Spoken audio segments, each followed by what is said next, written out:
Sunday sit down. Yeah, it's time for Sunday to sit down. Sunday sit down.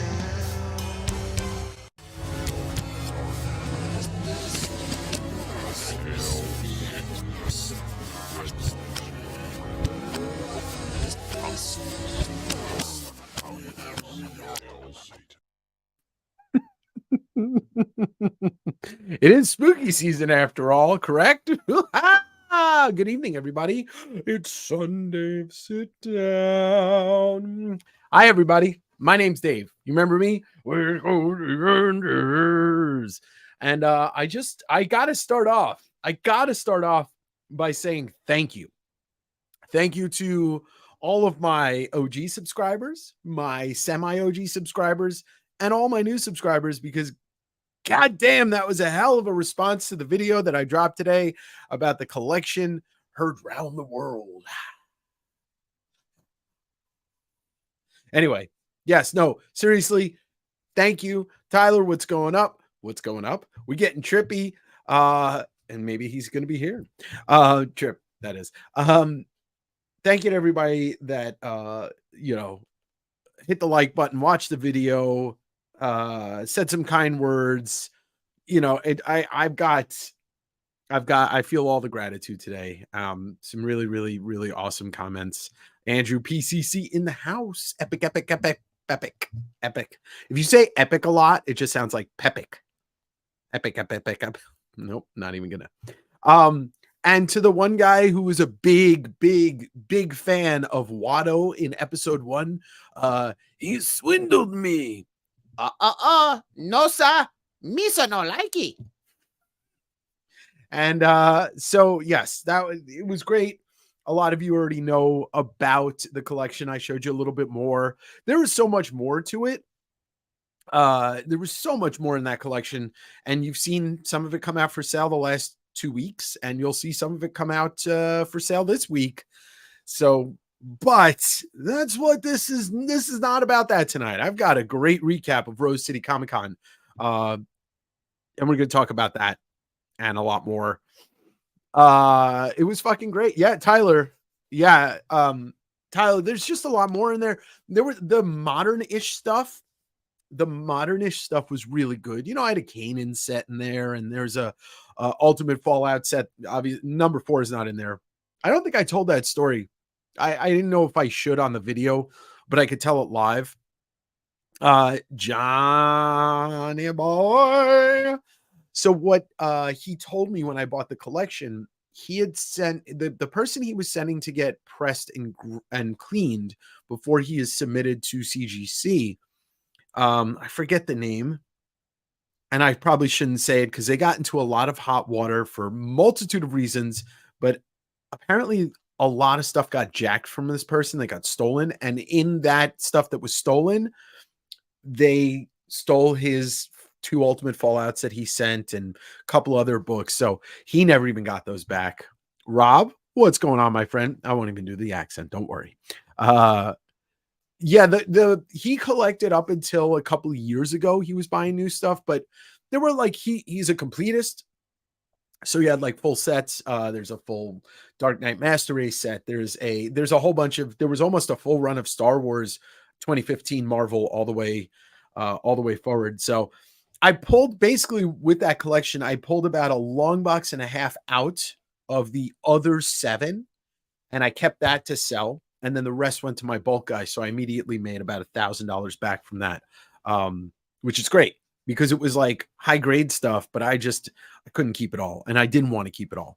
It's not a storage facility I'm running here. All right. So we're going to talk about Rose City Comic Con. I came back with a lot of stuff. I haven't been to a con for a while as a buyer, but a little bit of that in just a second. If you are not listening to the podcast, new episode of it came from the newsstand. A podcast about comics, cards, collectibles, sometimes video games. Anyway, that drops tomorrow. Spotify, Apple, Google, Amazon. You can find the link below in the link tree. And once you click on it came from the newsstand link tree, you can subscribe at all the different places you listen to podcasts. that drops tomorrow. It's a great episode. We're calling that episode Nostalgia's one hell of a drug. So that drops tomorrow. It's probably our most concise episode to date, me and Manu. And we talk about a piece of original art that came into his kind of his field. And there was it's a great conversation. So that West Coast Wednesday goes on without a hitch this week. Wow. Okay. I'm really tired. It took me 4 hours to get home from Portland. There was a huge accident and it only should have taken me about 2 and change. Let's talk about this real quick. I'm going to throw the next other camera open here and we're going to talk about this. Book club returns next month for Sundave Sitdown, which will be October the 29th. And we're going to be doing a long Halloween. So if you do not own this book, if you have never read this book, this is one of the best Batman stories ever written. And it is Jeff Loeb and Tim Sales. It's the pinnacle of their team up. Okay. This is their best work together. And that's saying a lot because all of their other team ups, Daredevil Yellow, Hulk Gray, Spider-Man Blue, Superman for All Seasons. These are some of the best works ever put to the medium. So next month, I will be doing Long Halloween Book Club, October 29th. I know Daryl from Read Your Comics is going to join me, even though he made fun of me in my new video. And I love Daryl, though.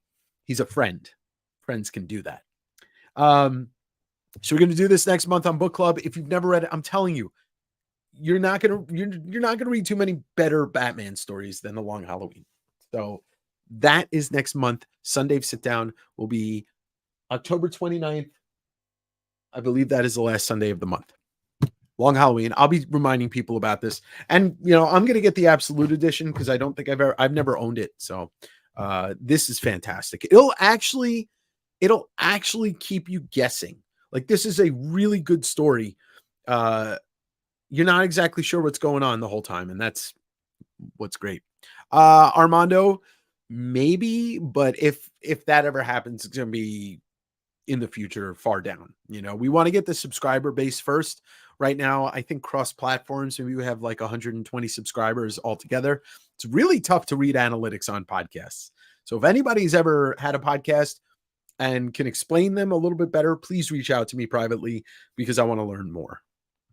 Rob, I'm telling you, you can't go wrong. So going to do that next month. So with that in mind, let's talk about Rose City Comic Con, Portland's main Comic Con. I have been to it. This is the second time I've been to it. This is the first time I've been to a con in a decade where I wasn't working it. So it was really a nice experience to just be hanging out with my buddy Dave Correa. His table was set up, but I was walking around buying stuff and making contacts. Honestly, I got I'll show you this at first. Stan Sakai was one of the guests there, creator of Usagi Yojimbo, Eisner-winning cartoonist and Eisner-winning letterer. And I got a couple of things signed by him from the personal collection. An Albedo 4 with a little head sketch there, and a Space Usagi ash can, which this is really rare book. So this may be for sale in the future. This is definitely staying with me. But he was really nice, and who knows what the future holds for that. And also had a chance to, probably for the first time in 15 years, meet Art Adams. And I got Arthur Adams to sign the Star Wars New Hope, which is the original Dark Horse release of classic Star Wars New Hope, but he did this exclusive cover for it back in the 90s. And I always dug this cover. I love Arthur Adams. So that was really cool.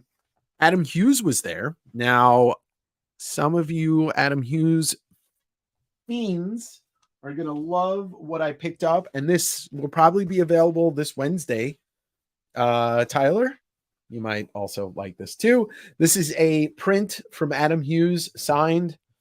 It's actually really nice. Like the paper it's printed on, it's a really nice thick cotton, I think, base paper with the ripped edges to make it look real nice. But it was really nice to speak with Adam Hughes, another person that I had met probably like 20 years ago at Big Apple Con, and I haven't had a chance to meet him since. And he's Adam Hughes, or AKA, as Comic Tim calls him, Adam Huggies.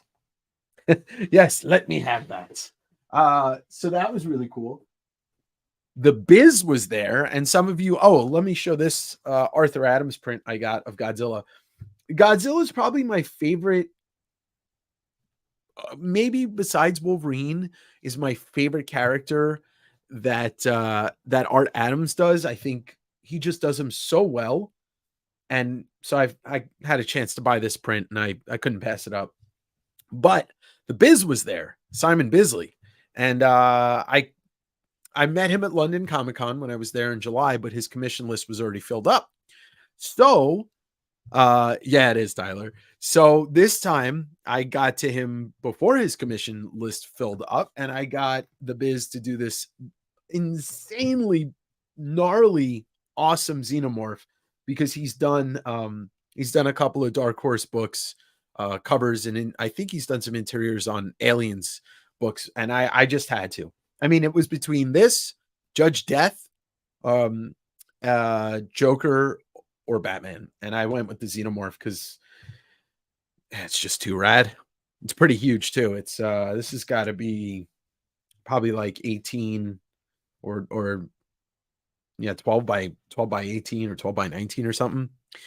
So I was really stoked on this, and it actually wasn't that bad. This was only $260 or $250 to do a Head and Shoulders commission, and for somebody that's been in the biz for as long as he has, you would think he would charge more, but he doesn't. And he's such a nice guy.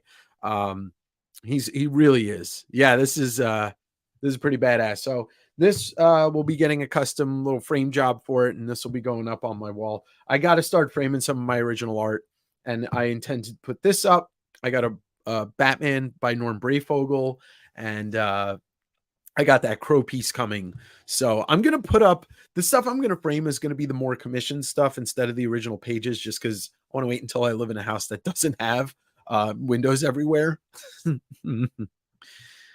His commission list is pretty big, and he's been doing it for so long. He can draw pretty swiftly and get some of that stuff out. Yeah, John, I was thinking about you when I got that. There was a couple other things that I wish I could have gotten stuff for everybody, but I went a little crazy buying stuff for, well, there's going to be a lot of stuff out this Wednesday. Yeah, Mattis. Yep.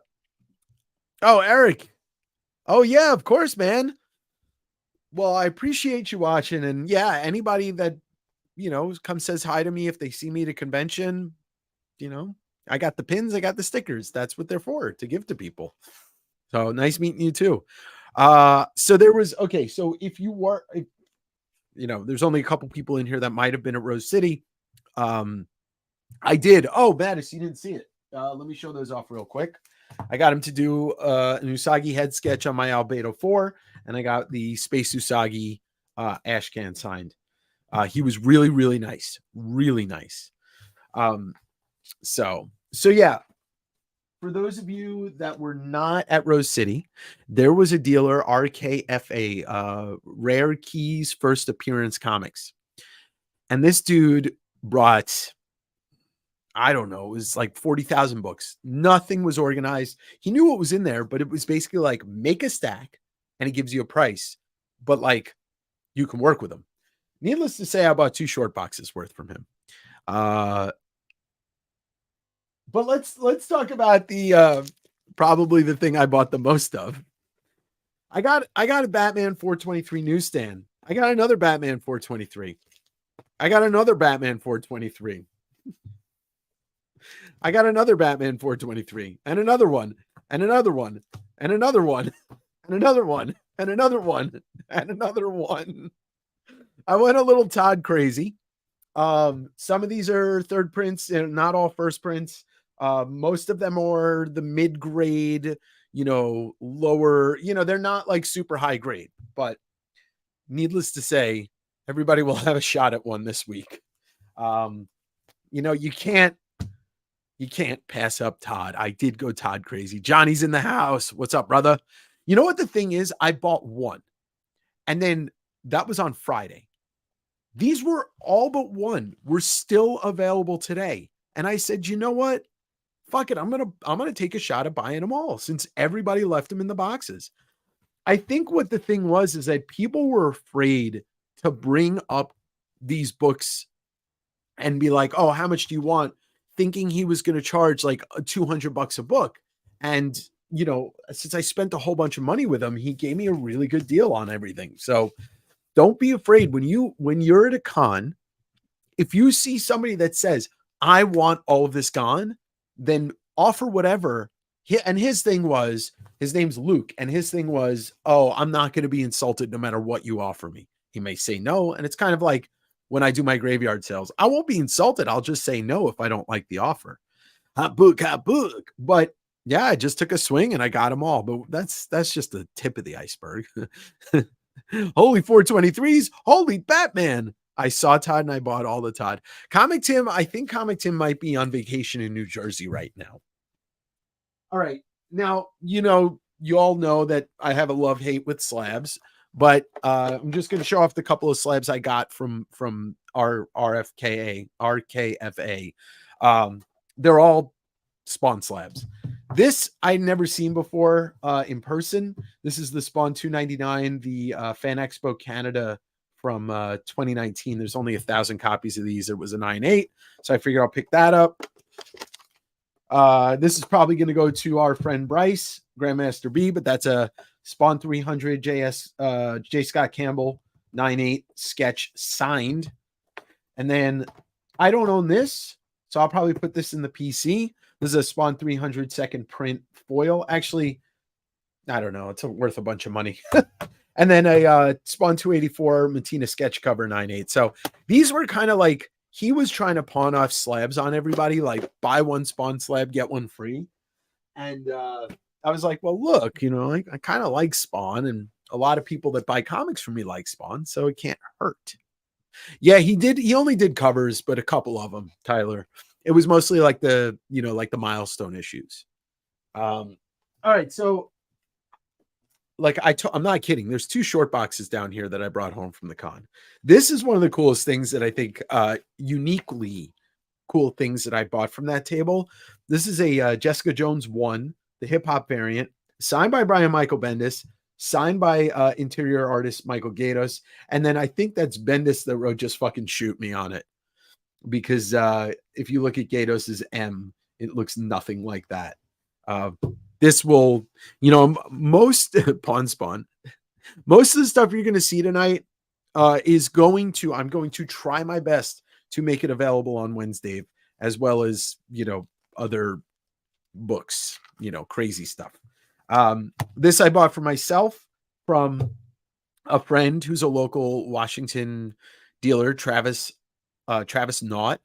Travis, he's like the biggest dealer of comics in Eastern Washington. Really nice guy.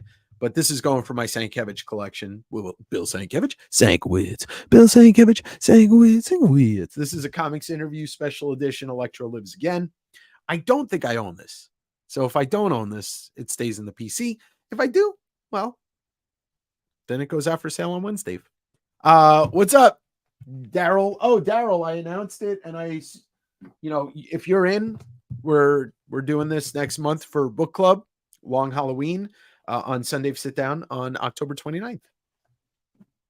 And then another one that I have been looking for ages. And if you know me and you've heard me talk about movies and my favorite movie and the greatest movie of all time, I have been looking for this Spidey Super Stories for a long ass time. The Jaws homage, Marvel Comics and the Electric Company teaming up. I still need the Star Wars one, but you know, if I ever had a chance to buy the original art from this, I mean, it's John Romita, so it's going to be hella expensive, but it would be nice to own this. But it's nice to own the comic finally. That's Spidey Super Stories number 16, Jaws homage. Homage. All right. There's only like 2 people that know the craziest piece of this pickup that I got, but we're going to show this off. Oh, John. Sorry, John. I got a Bloodborne number 1, and that's the video game variant. This thing's expensive. And to go along with that, little Mortal Kombat, Blood and Thunder is the comic book, and that is Scorpion and maybe Sub-Zero did it fight. What? Oh, that, yeah, the Spidey Super Stories is dope. Well, Tyler, I appreciate it. I appreciate it. Dude, the Star Wars one is sick too. But yeah, this is I mean, it's arguably two of my favorite things, but well, there you go. Bloodborne brings back memories for those who loved Bloodborne. I never played it. Those games would frustrate the shit out of me. Got a couple of copies of this Amazing Spider-Man 298. I think I got a couple copies of this. Dave Stevens doing the cover for King Kong, the official adaptation #1. It brings back memories. Well, John, why do you think I bought it? Do you think I didn't know what I was doing there, buddy? And then, of course, it wouldn't be complete if I didn't get a sub 10 Wizard, right? Wizard #7, Exo Manowar cover. All right. So let's take a look.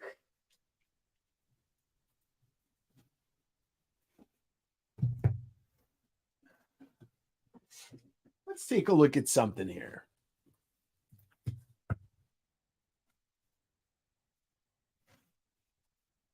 All right, give me one sec. Here we go. Okay. So you're wondering why I pull out just this giant ass stack of books, right? You're wondering, like, what's Dave doing? And I'm like, I don't know. I'm a Southern man. I don't know what happened to me in that video. Anyway,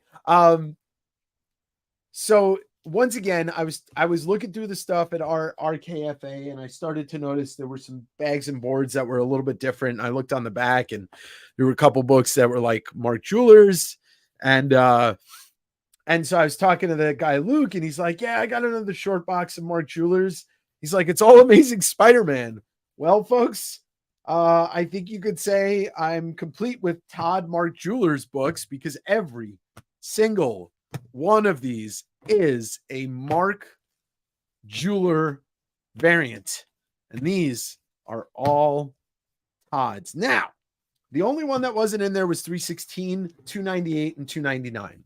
300, as some of you may know, maybe some of you don't, does not exist as a Mark Jeweler variant. There is no ASM 300 Mark Jeweler because it is a double-sized issue. Now, got some of the Carnage, keys. Now you're saying, but look, there's more. This book, arguably one of the hardest Mark Jewelers to get, ASM 301, red Mark Jeweler variant. Every single one of these books out on the table right now is a Mark Jewelers. Now, I can't guarantee you that all the Todds are going to be available, but some of them are, because I do have a handful for the collection. So I'll be making some of these available. This will most likely be available because I do have a signed copy. But this was a huge win for me because I have the 316 thanks to our friend Bryce. We made a trade for it earlier this year. So after this, all I'm going to need is Amazing Spider-Man 298 and 299 to complete, and 328 to complete the Mark Jeweler run for Todd and ASM. I still need a Hulk 340, but there is a lot of, some of these are in really good condition and some of them are in the typical kind of Mark Jeweler condition. But I got the whole Return of the Sinister Six, the Eric Larson storyline. And like, as you can see, for a book that was sold and possibly stored in a Foot Locker in a military capacity, is in really good shape. So man, I couldn't believe it. And he, once again, was just one of those things that, like, he worked with me on price. He was really good about it. He shot me a price. I countered it just a little bit lower. And most of the times, he was really receptive to it because he was trying to move every single book and hit the reset button. I'm also pretty stoked about getting this. That's like is that the first Armor Wars? This is just the classic Barry Windsor Smith Iron Man. And then this is also a absolute like underrated book, Mark Jeweler. This is Incredible Hulk 368. That's a fill-in issue by Sam Keith. And I couldn't pass up getting a great Galactus, Surfer, Nova, Eternity. Oh, what do you do when Silver's coming? Got you call Galactus. Another underrated book. Larson doing the cover with McFarlane on inks, and this is right after McFarlane leaves or goes to leave Hulk. He does the inks on this last cover for Larson. So all of these, Mark Jewelers. And then I got some Thor books in Mark. Whoa. I got a couple of Thor books in Mark Jewelers, just some minor keys. Those will definitely be available this week. But yeah, I couldn't believe it. I couldn't believe it. All right, let's get that down here and that down here. What else do we get? I mean, there's a ton of stuff that I don't even know if. So the thing was, a couple of things about this, and I got a pretty deep knowledge of books in general. So like stuff, I know what stuff is worth and I know what I should be buying. This guy, Luke, every book I pulled out, he knew exactly why I was pulling it out, which was impressive. I was like, dude, I'm like, you've got the gift of like photographic memory mixed with like, how much stuff sells for. But I picked up a bunch of Star Wars stuff from there. I thought this was really cool. This is the second round of Dark Horse before they got sold to Disney. This is the Star Wars book, but the Alex Ross Virgin cover.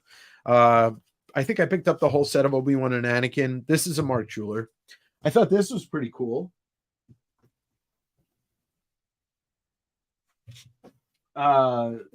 These cool Casper and the Friendly Dentist promo books, these minis. Some Invincible. I got a Star Wars Rogue One #1. I think I bought a stack that I didn't intend to buy because I got a bunch of extra Star Wars issues that I don't remember buying. But the thing was, what I was trying to say before is I had to rely kind of on my knowledge and, like value knowledge because I had no service in there, so I couldn't look stuff up, which is fine. Some more Star Wars stuff. Yeah, I didn't mean to buy these, but I did mean to buy these couple more Star Wars tales. And what most people don't know when they're looking at Dark Horse Star Wars, when the Comics Code stamp is there, that means it is a newsstand. And you know what that means? It came from the newsstand, a podcast about comics, cards, collectibles, video games.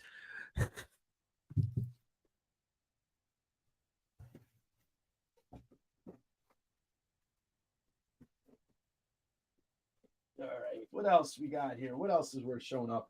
I got a nice little stack of G.I. Joe Mark Jewelers, and these are in the later run, so these will probably be valued. Oh my god, did you guys know that Taylor Swift was on the cover of G.I. Joe 105? She truly is an anti-hero. Not fine. Cons need internets. Yeah, the service. So apparently, and some of you, what's up, Tacoma? Dude, you should have said hi when you I saw your comment that you said you saw me. You should have just said hi. We run in the same circle a lot. So yeah, if you guys know Princess of Comic Gains, she was there with her crew, Eric and I forget the other dude's name. Anyway, she said her AT&T was working fine, but yeah, T-Mobile sucks, or somebody's AT&T. Now, I'm pretty sure this book was featured on Bronze and Modern Gods. I can't believe that I found a copy of this there, but this is that Turkish Amazing Fantasy 15 with that, I forget the artist's name because the person's Turkish. But the homage to Amazing Fantasy 15 with Gwen and Miles, but this reprints Amazing Fantasy 15. This is a really expensive book. Oh, no worries. Well, next time say hi or just scream at me. I don't care. But you get the Ditko Spider-Man annual image in there. This thing's a really hard to find book, and you get the Ditko pinups. This thing's wild. It came out 2019. I'm pretty sure Bronze and Modern Gods talked about this a couple weeks ago, and that's why I was kind of aware. I still would know what this is, or at least I'd still be intrigued by this, and I probably would have bought it based on the image, just because it's Gwen and Miles,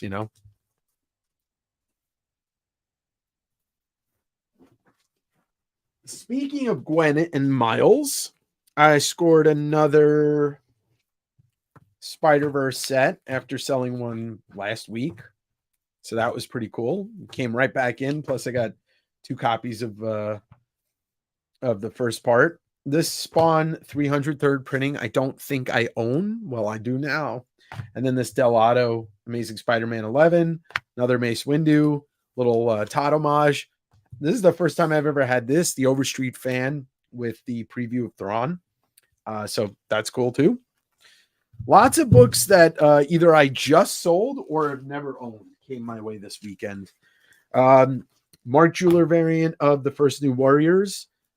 Never had this before. Second print Fallout, which was cracked from a 9.4 apparently. The Run the Jewels Black Panther. How about this though? For Andrew P and maybe a couple others in the chat are going to know how awesome this book is and how hard it is to get a first print. I got an 8-ball number 1. Daniel Klaus is what's that? His best work. I forget the phrases, but anyway, I got 2 copies of this. A nice newsstand copy of Spider-Man 13. It came from the newsstand. Yeah, that Overstreet of Spawn and Spidey. That's the only time he ever drew Spawn and Spidey together.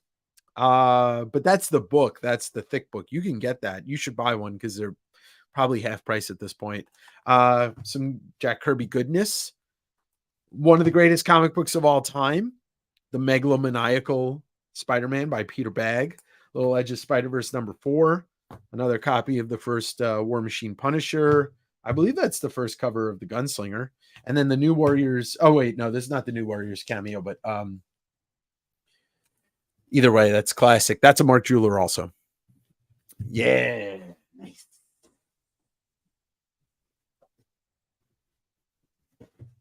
He swindled me.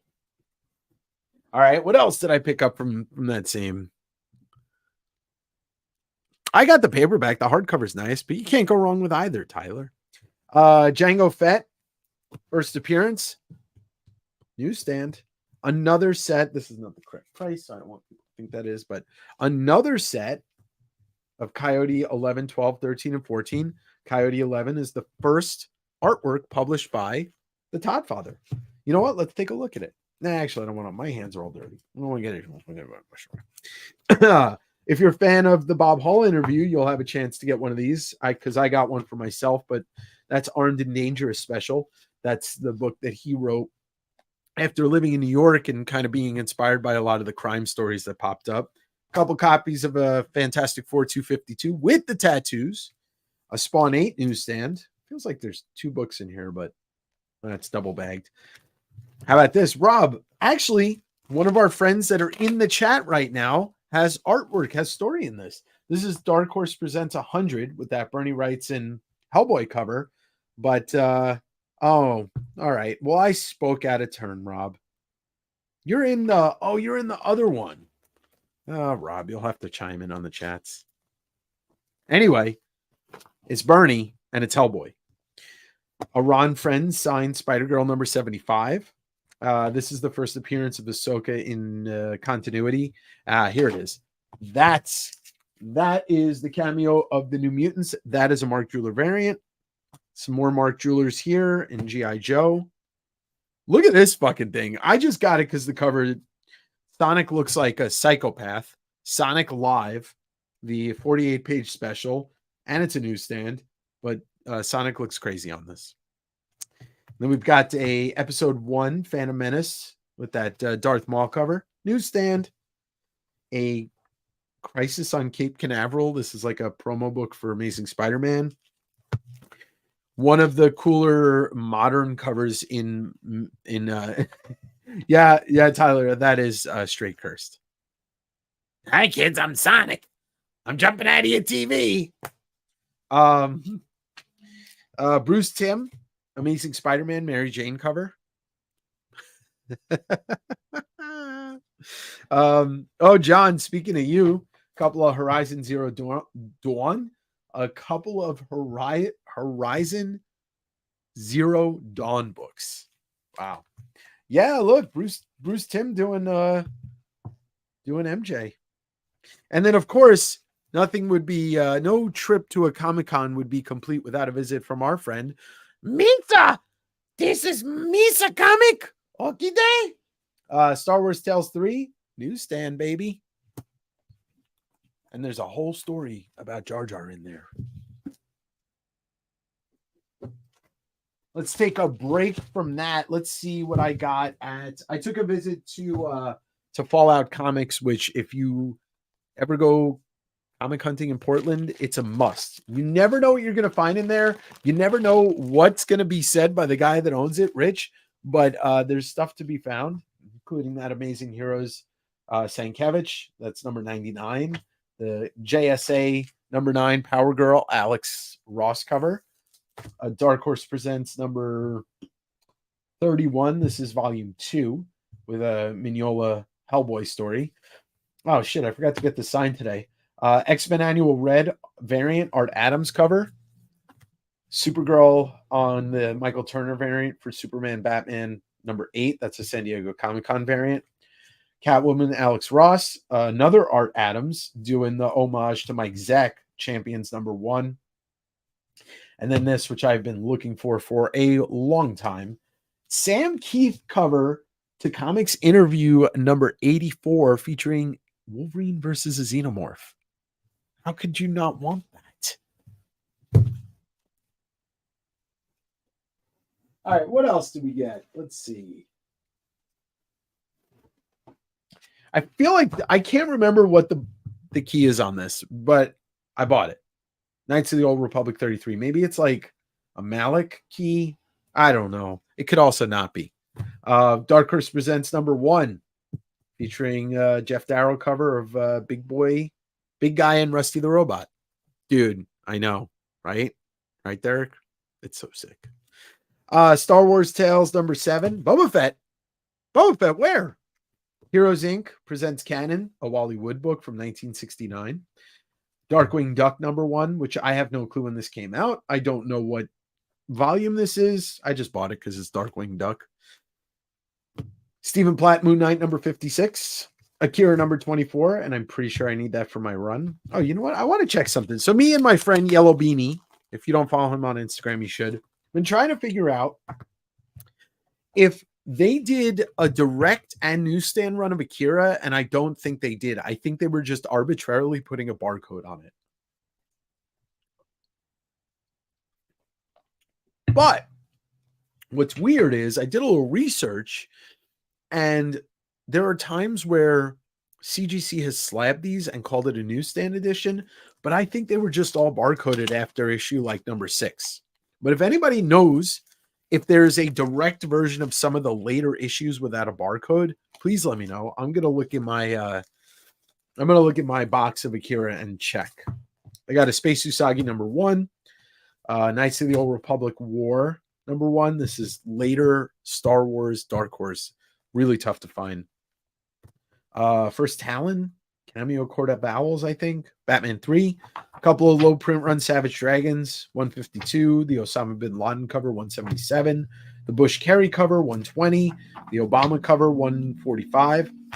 How about that? A Dan DeCarlo signed Sabrina 15 with Melissa Joan Hart on the cover in a photo cover. How about this, though? A Kanan 1, but then on the back, there was a Howard the Duck number 1. So I didn't even know that. I just picked out the Kanan 1. Let's see here. This way.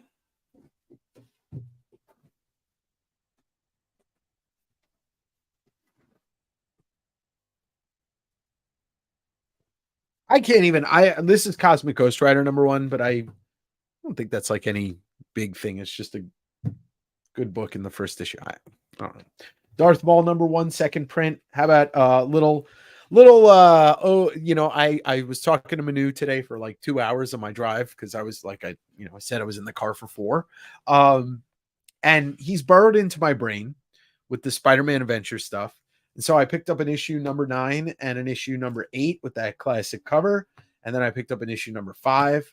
So there's that. This is Star Wars Black, White, and Red number 1. That is, I think if this is the one with the Peach story, I read that Peach story. It's fucking great. Oh, Tyler, we know. Yoda number 8. That's the what's his name? Okazaki variant, and he did that Star Wars Visions book, which was fantastic. High Republic number 1. That's I believe a variant. A couple of issues of Batman Beyond from the first run. 8, 9, 11, 14. I believe I think this is the first Nick Fury looking like Samuel Jackson, like the first appearance of him. Invincible 100, I believe that's a variant. Here's the other 8-ball number 1. A couple of mini comics, including this Spider-Man one, which I've never seen before. An Ice Cream Man number 1, third or second print.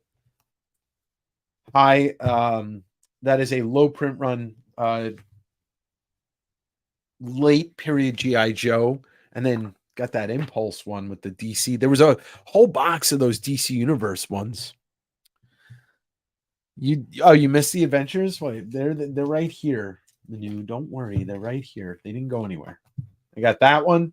I got the Savick black suit cover, and then let's take a look at that last. By the way, let's talk about this. The whole Brooks, the whole conversation that me and Manu have tomorrow in the podcast is about this page. So if you have any connection to Venom, the Spider-Man adventures, the original arts, the animated series, tomorrow's conversation is I had so much fun talking to him about this. By the way, let's just take a look at this. We don't have a single spine. Oh, there's a staple tick. Yeah, that would probably keep it from a 9.8. You can kind of see it in the black there. Yeah. All right. Well, I'm just going to put this to the side because I don't want to struggle with it on camera. I'll just bag it and board it when I'm done.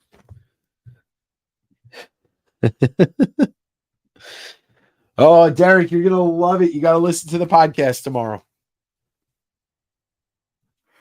What else did we get here? I got a bunch of Star Wars stuff, including this High Republic Adventures variant set. So they're all retailer incentives. Let's see what else we got here. And then I think I'm going to do a giveaway in maybe like half hour. We'll see. Black Pearl number 1, signed by Mark Hamill right there. And I forget who the artist is, Eric something. Or the artist, Eric. But there's Hamill.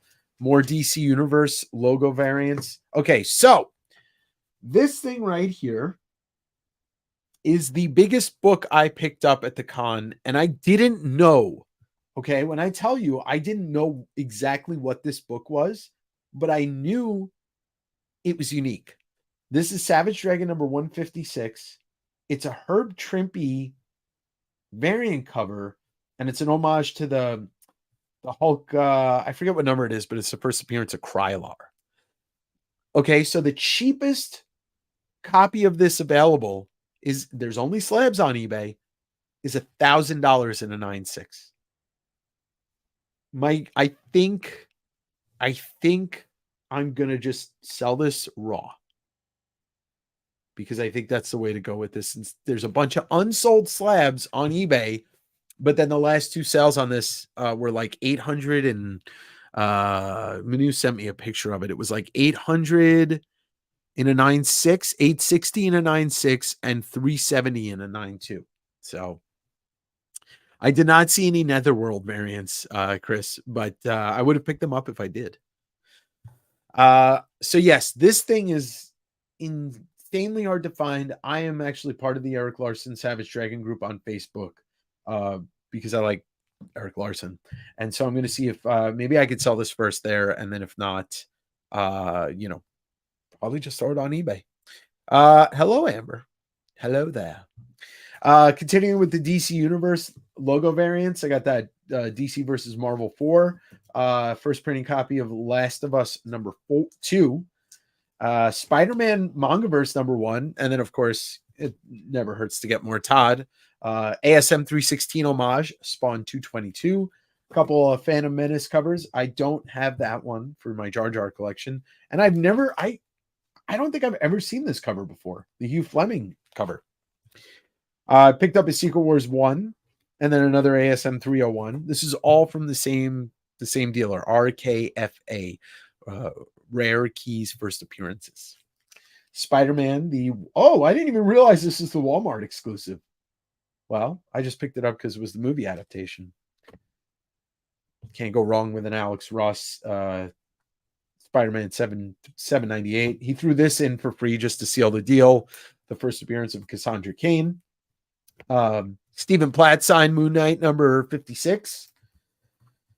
Malik Unleashed. This is one of the Malik keys from Knights of the Old Republic. This is, so remember I showed you before with the Dark Horse Star Wars.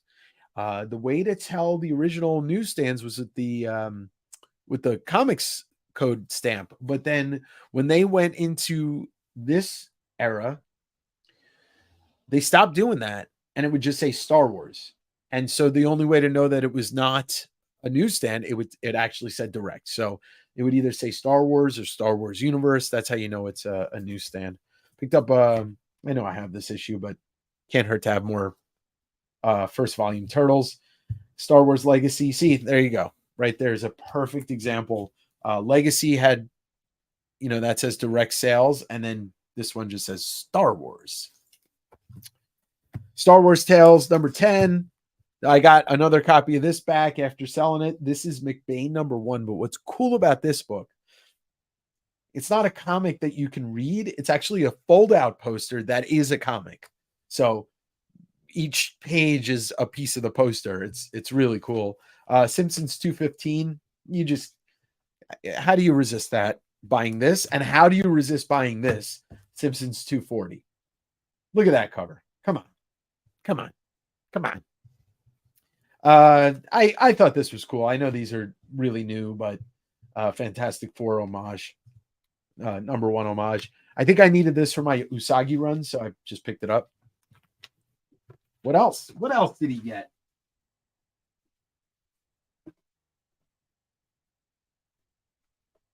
Now, I didn't go crazy with the rest of the Todd stuff that was available, but I did get some more Todd. I've never seen these Forbidden Tales of Dark Mansion books, so I just picked them up. This is a Kaluta cover. I do not know who did this one, but it's pretty cool. I didn't also mean to buy 2 copies of that one, but Simpin' for Simpsons. Always exactly. Tyler, there's more. There's so much. There's not so much more, but there's more. Dawn of the Jedi, Force Storm, another late period Dark Horse Star Wars number 1. Giant Size Superheroes number 1. Morbius, not Morbius. Oh wait, yeah, that is Morbius and Man Wolf. It looks like they're really, having their way with Spider-Man. Star Wars Tales. This is, I believe, one of the variant covers. This is number 8. Got the first Winter Soldier. It's hard to resist buying polybagged newsstand, Spider-Man number 1s. Dawn of the Jedi number 0, a Vader 2 and a Vader 4, because I believe this is a cameo of Afra, and then that would be the second appearance of Afra. A couple more Savage Dragons, just because they're a low print run. So if somebody wants to chime in on these, I believe that these Star Wars Legacy books are the ones that came with the toys, and I'm pretty sure they're actually worth good money when they're in really good condition, but I could be wrong. These could be something else, but I think I'm right. But if anybody knows if these are the ones that came with the toys, I believe it was like a 2-pack, not to be confused with Tupac. He was a rapper and a poet and an activist, but a 2-pack of toys. It's going to be me if I'm not. It's not me if I'm not going to just make random jokes. Star Wars Jedi a la Sakura. This is a newsstand. There you can see this is towards the first run, so you get the comics code stamp there. 1 second, let me get this cord out of the way. Oh man, this is so much fun. Like I said, I rarely get to go to cons where I'm buying. I'm usually working for somebody because it's the way to go to a con for free. I mean, Dragon was I reread the first 6 issues maybe at the beginning of the year, and it was a lot better than I thought. It was a lot more violent than I remembered. I like it. I like Eric Larson. That he knows how to draw action. He also, at this point, I would love to read it all, but he has fleshed out this entire universe. I still haven't read this yet, so I picked up the first issue of Usagi and Turtles. A couple of Old Republic #1, a newsstand Jedi Yoda one shot, and then you got the first appearance of Mockingbird. He had a whole run of Marvel team up, or at least like the first, like 96% of it, because issue #1 wasn't in there, and nobody had taken any of the issues out. I was like, all right, I guess I'll start buying some.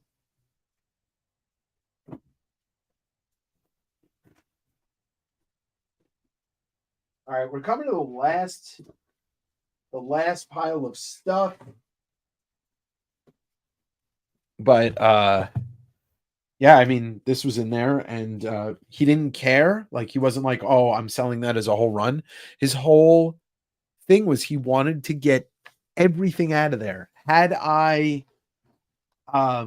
waited till the end, I probably could have gotten a lot more stuff, but he had some crazy books in there too.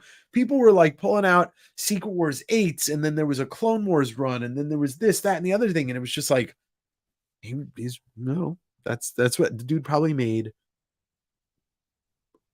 upwards of $30,000 this weekend. The generic Black Cat. So you got the Marvel Team Up 141, Spawn 297, which that's a McFarlane Matina cover. I don't think I own that. Force Awakens #1, First Ray. Oh yeah, I bought another one of these because it was in there. And you know what? For this book's always a tough book to get in high grade because it's got this is the first appearance of Dakin, Dukin, whatever. This is the double claw, so it's not the triple claw variant. But there's a card that's inserted in here for like a download of some music service from, whatever this was from, like 2002. And so it always comes, there's always ticks here. But the thing that always trips me up is like this cover is made to look old. So it's got this brown kind of looking dirt on it, but it's part of the artwork. So this thing always trips me up. This one is the first appearance of Buffy in comics. Dark Horse Presents Annual number 98. There you go. There you go. Great minds do think alike. Dookie. I declare I don't care no more. I'm living up and out and growing. But yeah, we all love Green Day. Manu knows. Comic Tim say Dookie. All right, so Gilliam March. There were a couple of sketchbooks in there signed by Gilliam March. I know he's got like a crazy following, like a rabid following. And I sold a piece of his original art, like a sketch, and I got a shit ton of money for it. So I figured I'd pick up these sketchbooks. Spawn number 99 newsstand and a Spawn 98 newsstand, 273. This is I forget what key this is, but this is something. First Evil Miles variant. The Spider-Man 2099 hip hop, like all of this stuff that I showed you, besides like the beginning stuff was stuff I picked up on Friday and Saturday. All of this stuff was still sitting here today. So I was very surprised at that. Here's the other Gilliam March sketchbook. Spider-Man Life Story #1 variant. If you've never read this, it's a 6-issue mini, I believe, from Chip Zdarsky and Mark Bagley. This is probably the best Spider-Man story in the last 20 years since Spider-Man Blue. Must read for any Spider-Man fan. House of Secrets number 122. I just thought that was a cool cover, so I threw it in there. A Static number 33, which is towards the end of the run. Moon Knight number 59. Stephen Platt. Last issue of Gotham City Sirens, and then third to last issue. The Kyle Rayner key with the DC Universe logo. There's that key with the DC Universe logo. That's the what does Maddie call this cover? It's like the Tom Brady, or people call this like the Tom Brady cover because he's got all the rings. Isn't that if Spider-Man's favorite hero was Cap? Is that the name of that variant, or are you just saying that because that's what he was? I didn't really take in. Oh yeah, that's cool. Well, it looks like it actually looks like a Tim Sale variant. So maybe that's what that is. I don't know who did the cover. It doesn't have a signature on it, but it kind of looks like Tim Sale. I picked these up because he had a whole box of them.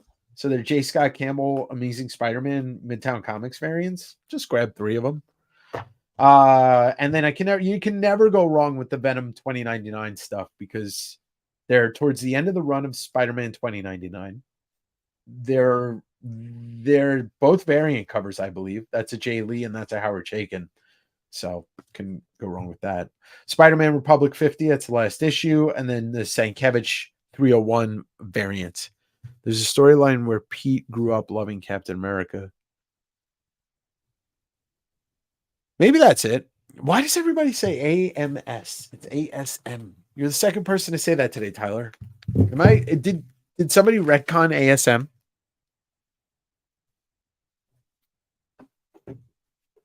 I'm not trying to make fun of you. I'm actually intrigued because I've seen it twice today. And then I picked up all of these because it's auto-corrected. The Amazing Man Spider. That would be that's basically like Spider-Man. So I picked up all the Clone Wars trades because these things are long out of print. Force Unleashed, but the binding's all fucked up on this, so I'll probably just sell that for $5. But these are super hard to find, and I got the entire volumes. I've never read it, so I'm kind of like, ooh, should I read it or should I just sell it? And then, I didn't mean to buy this, but Chewbacca!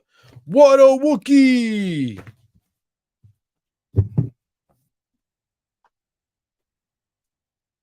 All right, well, and then, by the way, we're going to do a little flip through on this. Dave Korea. He released his new Quinlan Voss. That's right.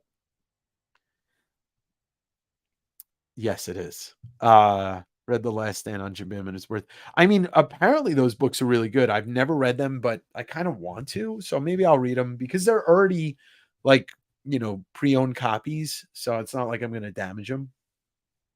But Dave released a new sketchbook this year, and let's do a little flip through. You can get these on his I believe they are on his website. Dave doing a lot of his pencil, and I don't know if any of that's charcoal, but it might be. We could ask him. He's probably driving right now. But look at that Bib Fortuna, baby. So you can get these on I believe they're available on davekorea.com. Support the homie because homies are worth supporting. He's got this stuff's amazing. And this is the first time I'm seeing it. I told him I want to make like a trade or buy this outright from him, the Xenomorph piece that he did, because I want to collect Xenomorph art.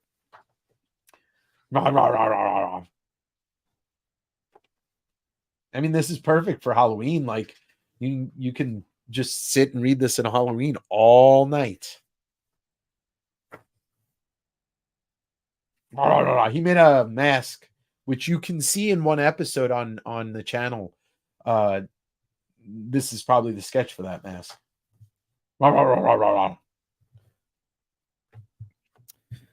His Lovecraft, yes, yeah. The cover is also absolutely beautiful. So DaveKorea.com.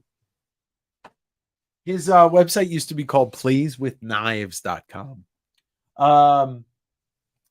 So if you didn't see, this was just a couple of things. If you're just tuning in or you've been watching just for like the last half hour or 40 minutes, a couple of things I picked up for myself. I got a couple of books signed by Stan Sakai. This one's for the PC. This one might be available. And then Arthur Adams, Star Wars cover for the Dark Horse New Hope stuff that came out in the 90s. And then I got this from Arthur, which I've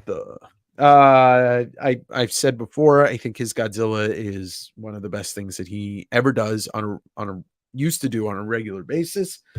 So that's a print. And then I got Simon Bisley, to do this insanely beautiful commission of the Xenomorph. And I couldn't be happier with this. I mean, it's so fucking cool. And it's the biz, baby. It's the biz. And then this will probably be available for West Coast Wednesday of this week. This is that Adam Hughes print of the Black Cat, Adam Huggies, which this was a variant cover they did. He had some original stuff there, and it's really impressive in person. Like his original art looks, it looks completely unique. And then his finished art obviously looks great. Oh, there you go. Get a Xenomorph tattoo. Get one get it like on your neck and then have the tail go all the way down your arm. Maybe I'll do that. So yeah, that was the haul from Rose City Comic Con in Portugal. No, in Portland. I had a really fun time connecting with some people that were dealers, artists. I didn't talk to too many, but let's just say if things go at least somewhat in a good direction, I've got a couple of guests that may be coming up in the next month or two that are going to blow my mind. So Linda said when she sees you in New York, she's going to say, "Rawr, rawr, rawr, rawr." I'm pretty sure that's what that translates to. And then I'll be like, "Give me fuel, give me fire, give me shabba. Ooh, yeah." Because that's how I respond to people. I just go into my inner het field. But yeah, I connected with some people. I don't want to talk about it yet because I'm not as like a skeptic, and I'm like, if I say it, it's not going to happen. But I'd rather just wait until it's locked in.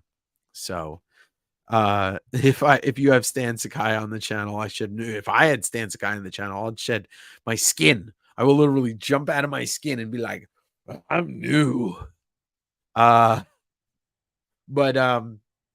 I can tell you one person that's probably not going to come on the channel is Arthur Adams, but not for anything other than he's just like, probably not. Okay. Better than yeah, and then no. But it was a lot of fun. I'd say there was about 15 to 20 comic dealers overall, but then the artist alley was pretty huge. There was a lot of local artists, but like I said, Adam Hughes was there, Arthur Adams, Stan Sakai, Bendis was there the first day, and then I don't know if he came back the second day because by the time I left at like 2 or 3, he wasn't there yet. Who else was there? Ron Garney was there. Aaron Lopresti was there. There was a lot. There were some names that I didn't know, but the people do. When is the Comic Tim interview ever going to happen? Well, the problem is sometimes when I try to sit him down and I stay in the same room, he like starts screaming and stuff. So I have to, it's a very tricky thing. I will try and get him on an interview though, because we do want to talk about the hot books of the week with Comic Tim. So yeah, and then I'm going to New York Comic Con next month, which is going to be wild because there's like everybody and their mother is appearing at that con. It's funny. Todd's not going to be there only because he's marrying his son. He's like officiating his son's wedding. So that's a valid excuse. But yeah, this was a lot of fun. And there were certain people there pricing their books with like, I don't know, maybe they were smoking crack at the same time. I'm not sure. But then there were a couple dealers that, were pricing their books right. And you could tell because there were just people buying books left and right. And then there were other guys that were like sitting around, like staring at the crowd, like, why is nobody coming to buy books? And I'm just like, well, it helps that if you price them to sell because nobody's going to buy your overpriced books. There was one dealer that it was like diagonally across from Dave's booth, because across from Dave's booth was, I Like Comics, and they're probably the best comic store in the Northwest. Their selection is unbelievable. And, but the people diagonally across, I saw the books never, like the side wall, none of the books ever sold because I kept seeing the same books all 3 days. So Yeah, well, Derek's talking about Mile High Comics. Derek went to Mile High like 4 days ago and was sending me pictures of prices. They legit had a X-Men #1 priced at $250,000 raw.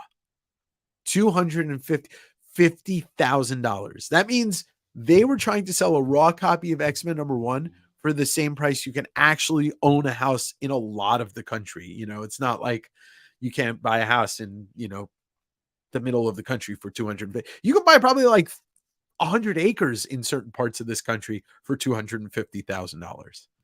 Yeah, but I had heard previously to you going there were a couple people that I talked to over the course of last year, and then people posting stuff that it just said like it's an impressive store to look at. There's so many comics there, but you never want to buy comics there. And it doesn't make sense. Like, why Mile High has probably the biggest stock of comic books in the entire world for sale. Not just stocked, but stocked for sale. But maybe it's because they never sell anything. I don't know. Uh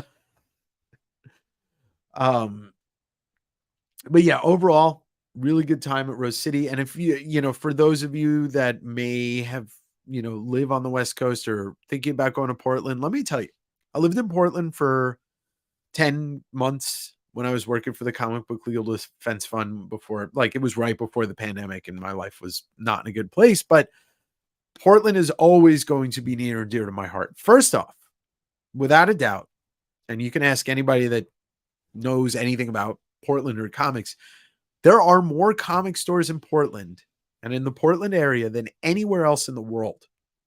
There's something like 18 or 15 comic stores within like a 20-mile radius, and they're worth going to every single one. Whether you buy something or not, they all have their own character. But it's a comic centric city. Dark Horse is based out of there. Image moved there about, I don't know, a decade ago. I think somebody else has offices there. I can't remember who it is, Boom or Top Shelf.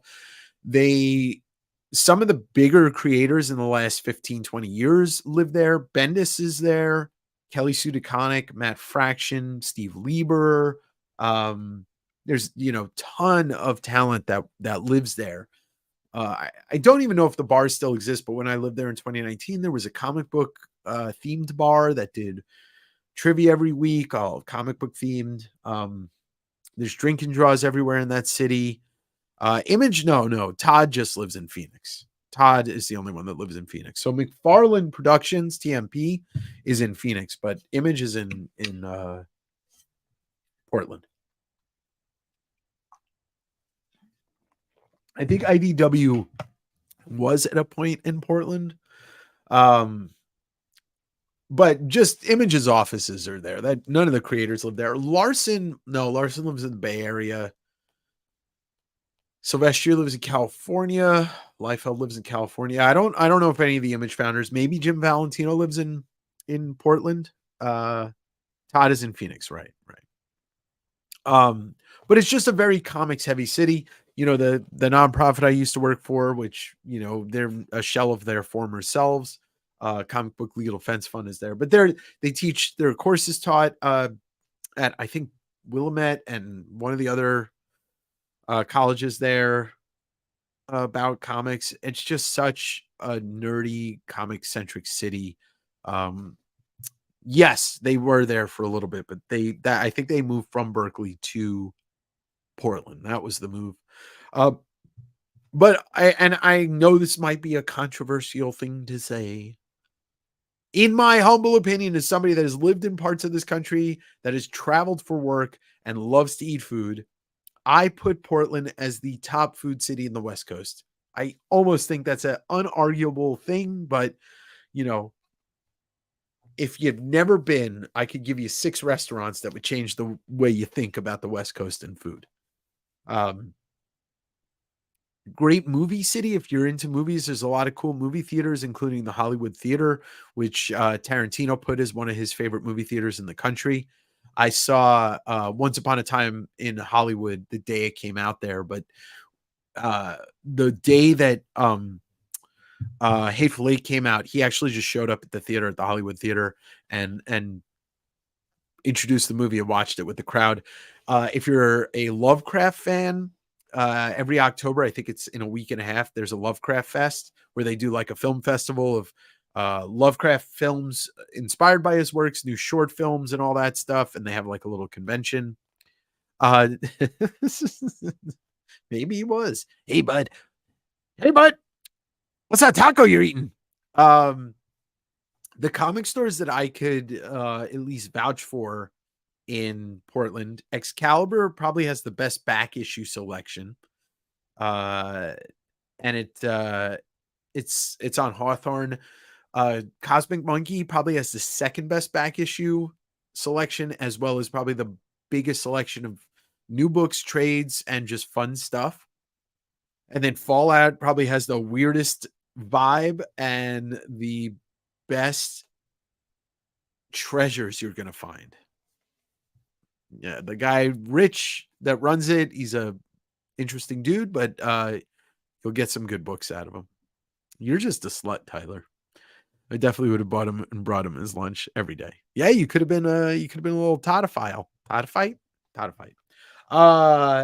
There's I'm forgetting some of the other names of the comic stores, but also there's a lot of antique malls there. The arguably the greatest bookstore in the country is in Portland. Powell's. Powell's is world renowned, and it's just this beautiful, beautiful bookstore. If you find peace inside of just a bookstore, Powell's is your place. I would put it above the Strand in New York City. I would put it above the what's the bookstore in Chicago I really like? Myopic Books is really cool in Chicago. Well, see, there you go. Lots of Lovecraft. You love Lovecraft. Dave loves Lovecraft. I like Lovecraft, but I don't love Lovecraft. This is getting out of hand. But yeah, Portland is just it's such a great city, and I don't know if I'd ever live there. I don't know if I will ever live there again, but I could. It's the type of place that I would totally love to be. And as much as I live in a vortex of comics in the Tacoma area, Portland's got more. There's more comics in Tacoma. I mean, in Portland. Every weekend when I go looking for garage sales in my area, in the Washington area, there's like 12 in Portland. And I'm just like, damn it. But the problem is, if I try to get to garage sales in Portland, I'd have to leave my house at, if they start at 8, I got to leave at 5 in the morning. So yeah, if you're thinking about moving, let's try that again. If you're thinking about visiting Portland, hit me up and I'll give you all my recs. And yeah, so that's that.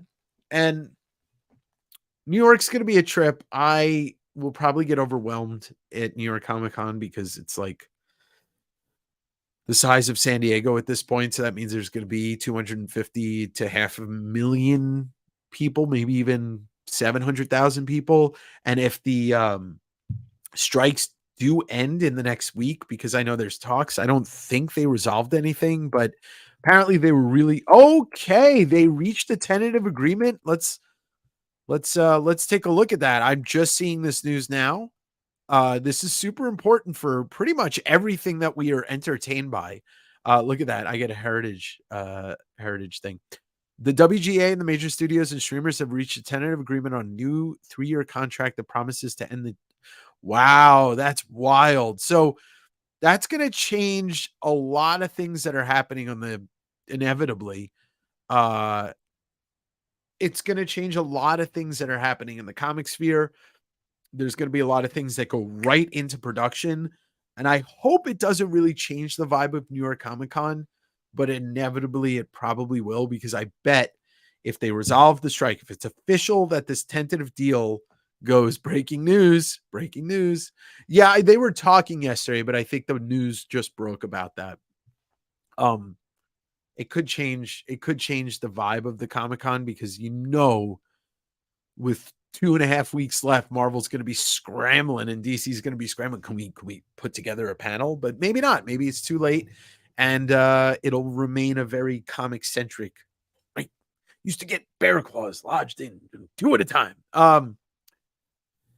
We'll see, but I'm glad because that means we're gonna get a lot of movies that we've been waiting for to hit production, and things people will be getting back to their job. My friend Chrissy, she'll be able to get back to work, and Matt and all my friends that have some hand in doing work in the movies and TV. My friends will get back to work, so I'm happy for that because nobody needs to be out of work for 146 days because fucking uh greedy fucking studio bullshit.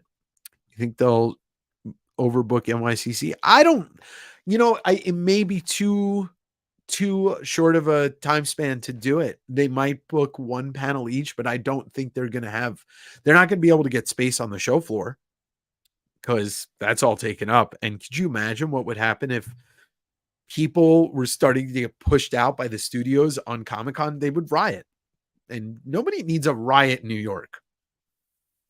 Ugh. Last time I saw a riot in New York, it was a Rage Against the Machine show. It was nasty. Yeah, that's that, and that was the vibe. Manu, you want in or what?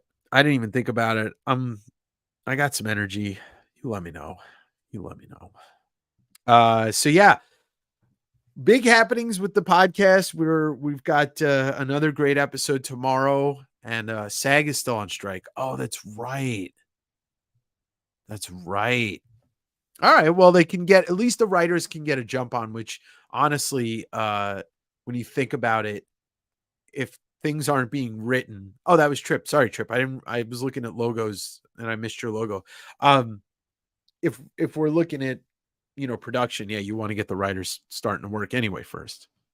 So yeah, I'm excited for it. Even though technically I don't have a pass yet, but I do because it's being it has to be purchased there. And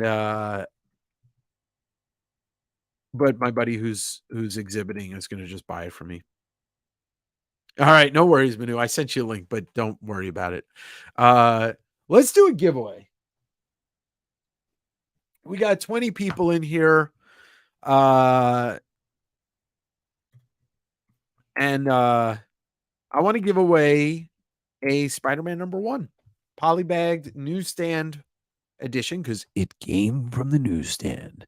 A polybag with comics, cards, collectibles, and Todd. All right, we're gonna do hashtag Todd win.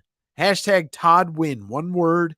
Hashtag Todd win. And I'll give away this Spider-Man #1 polybag newsstand. It came. Okay, I'll stop doing it. But if you haven't subscribed to the podcast, now is your time to just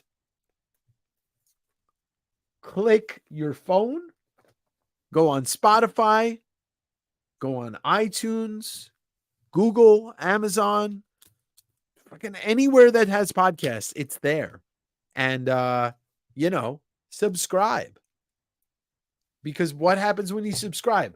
You just get, if you're not even okay, let me give you a little history. Let me give you a little personal history. Yeah, of course, Manu. Manu, fix your energy. Fix your entry. Oh, he did. He already fixed it.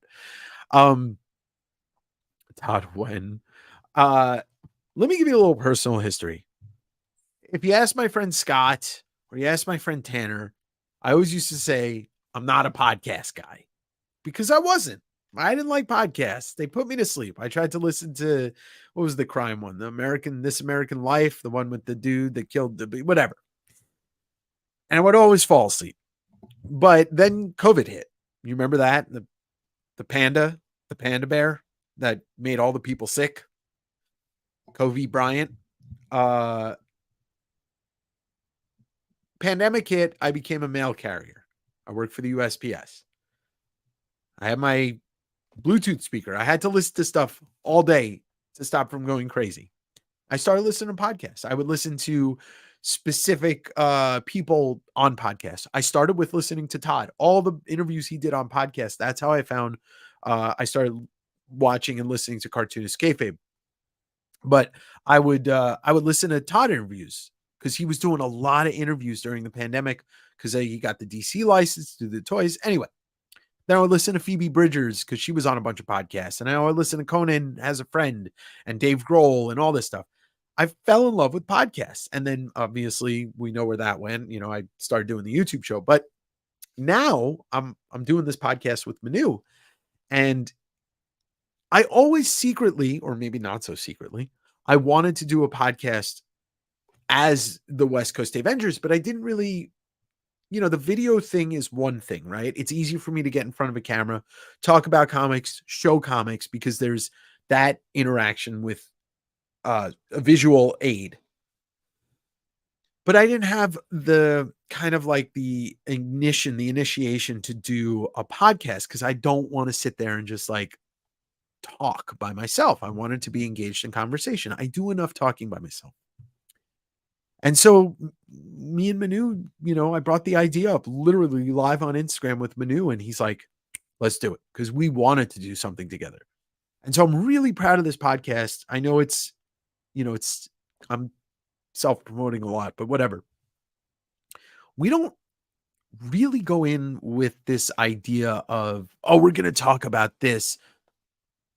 It's kind of like once or twice we had that idea of what we were going to talk about, but it's like we do this warm-up thing where we're on the screen together and we're talking to each other.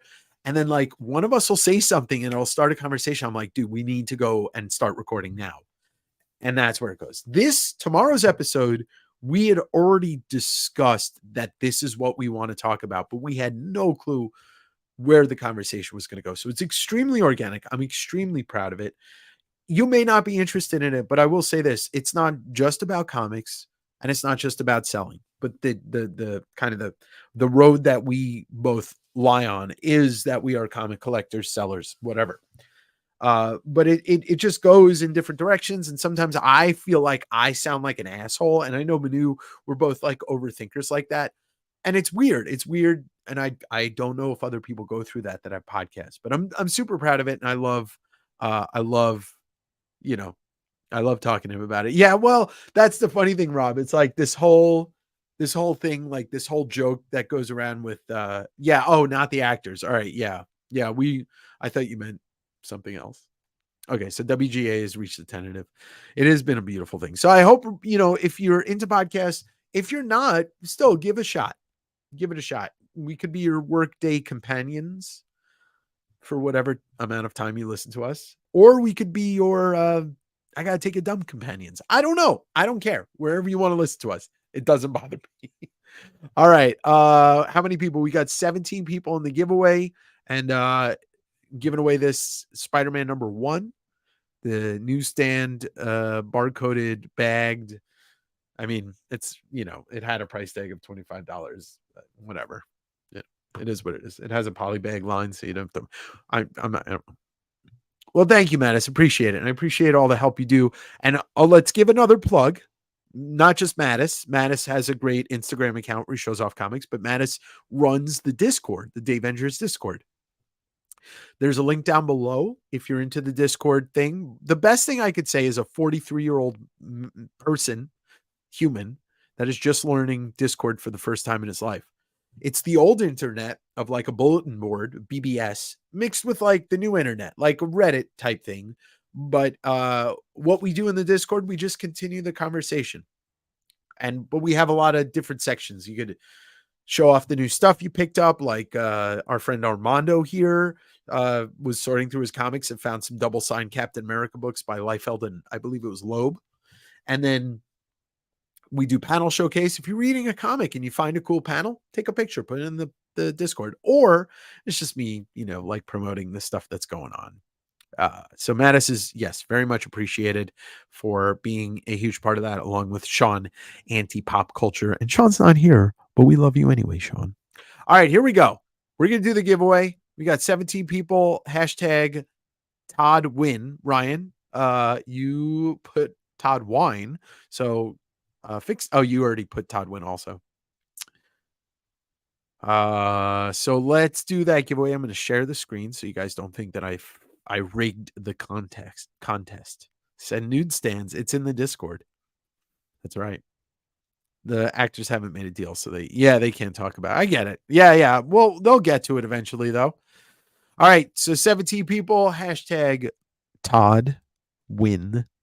And we're going to draw that in 5, 4, 3, 2, 1. Draw. All right, who's going to take home a free Spider-Man 1? Will it be... Oh, Tyler! There he is. He finally wins, and it's a Todd. Congratulations, Tyler. That proves it's not rigged because Tyler never wins the giveaways. He won once, though. Tyler won on the 2K celebration. So congratulations, Tyler. I mean, I don't need to remind myself that you won this, but well, I don't have a Post-it, so I'll just write it on the bag. It's a bag and board. Tyler. There we go. You've won 2 Todd things now. There you go. Congratulations. Since the writers are able to go back to work before the actors, hopefully this means DCU. Yeah, there you go. That's a good way to look at it, Amber. Yeah, they can focus on story instead of style. Congratulations. Does anybody got any questions? Anybody want to know anything about Rose City Comic Con or anything? Because I think I'll probably wrap up the stream soon. I've been talking in a loud building for the last 3 days, so plus I have this problem where I listen to too much music in the car and I sing too much. My voice, it goes away. But yeah, today's video was great. And thank you for anybody who left a positive comment. That was really, really sweet. It really made my day. I would check the comments and see, like there was somebody that was like, I love your energy. And I'm definitely subscribing and watching your back catalog. It just made me feel really good. And then, they were just really good comments. And it's, I put myself out there. I put all myself out there. None of this is fake. This is who I am. The good, the bad, the ugly, whatever. So it's nice to get some really. Here's me commenting, not realizing the stream was way behind for me. Don't worry, Rob. Nobody's judging you. Nobody's judging you. But I did give you a shout out because I thought you were in that Dark Horse Presents, the one that I showed off, but it was one of the other issues that you were in. Oh, of course, Tyler. My pleasure. You have what did I end up keeping? Honestly, Mattis, I haven't really. So it's funny. It's a process of me going through, checking condition. I'm keeping the first Mysterio. That's definite. That's already in the PC. I kept the highest grade. I kept the highest grade ASM 39. So I have 2. I sold 1. So I have 1 left to sell. I kept the X-Men 94 and sold my slab. As for the rest of it, I didn't pick anything else out to keep. I don't know. There you go, Ryan. Your cup runneth over. I may keep the Raw Fantastic Four 48 and sell my slab, but I'm not sure yet. I'm keeping the first Black Bolt. And for now, that's it. I may keep the first Doc Ock. That one's such a badass book. But yeah, that's what I've done so far. Dave Energy. Hey, Derek, safe travels back to Big D. Big D and Linda heading back to Big D. There's so much. All right, I'm just going to stop before I paint myself into a corner. Give me fuel. Give me fire. Give me temperature. I got you, Rob. No worries. What's up? There he is. I spoke your name and you showed up, Sean. How you doing, brother? Oh, Sean, did you see this? You didn't get to see this, but maybe you saw it on Instagram. I got a Simon Bisley commission of a xenomorph at Rose City Con this weekend, and it's so fucking cool. So cool. It was still wet when I went to go pick it up, and he's rubbing it with his hands to wow, that's okay. I'm just good. I gotta stop painting myself into these corners. Don't put Too much out there, Dave. YouTube mine. Oh, well, that's true, Amber. That is true. Or there's Tyler. It's give me food, give me fries, give me all. It's like give me food, give me fries, give me all the super size. He was very nice. I'm telling you, Sean. I think you just caught him on a bad con or something like that. He was really, really nice. So, some of these people have bad days. I mean, I got to take back what I say about some people that I've met because I've met them twice and they were really nice the second time. So, even I have my days. I actually have more days than I don't. Yeah, I know. I know, Mattis. I keep doing this to myself. But yeah, so that video, I will say this. I knew what I was doing with the headline and the thumbnail. I talked about it. I talked about it on the podcast and I talked about it on the show. When you buy a collection like that, you're also buying, you're buying content. And I knew that if I put the collection out there and I did it right, we, get some more people into the cult of the Davengers. And, we got some people. If they stick around, that's great. Some won't because my energy might be too much for them. But somebody even made a comment about the end of the video with the outtakes, and I farted, and I kind of was like originally thinking of calling this the Pants Pooper Collection. So got to throw those outtakes in there. Plus, I love fart jokes. Fart jokes are pure, and we all experience them. There's no unrelatability. Like, oh, I don't fart. Anyway, comic books, but yeah, so I'm really, really thankful for the really for the most part overwhelmingly positive comments I got. And then the "you swindled me" Watto was in the comments. You could look at the comments on your own time. But yeah, super appreciative to everybody. Don't forget, next month, Sundave Sitdown, we are doing book club. We are bringing it back. I know Daryl's going to be there. We're going to do Long Halloween, the Tim Sale, Jeff Loeb classic Batman story. So we'll do that. Save that Spider-Man #1 for yeah, of course, Tyler. But everybody should be getting their boxes that I shipped out on Thursday. Some of you already got them. Friday, actually, I shipped out probably about 350 comics before I left for Portland.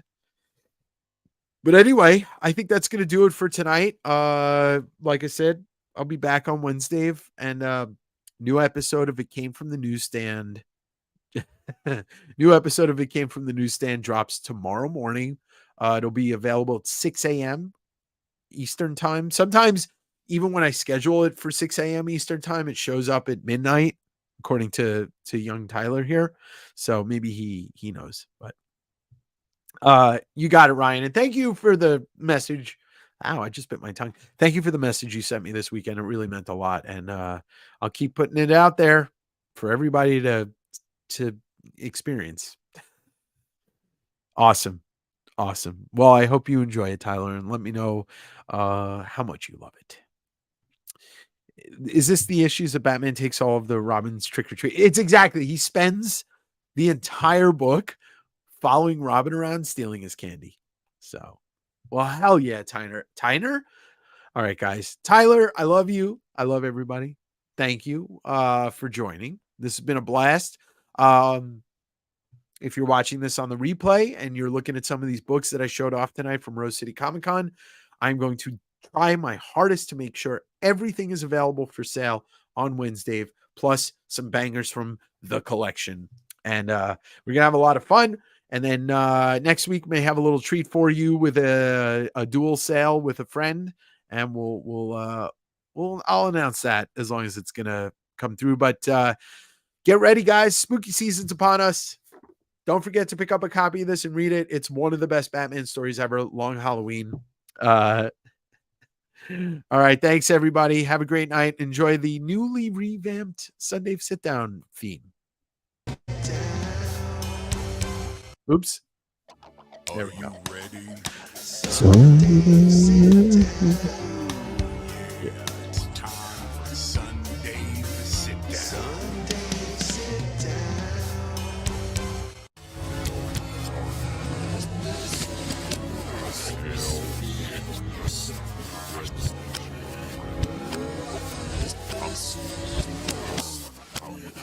Hail Satan.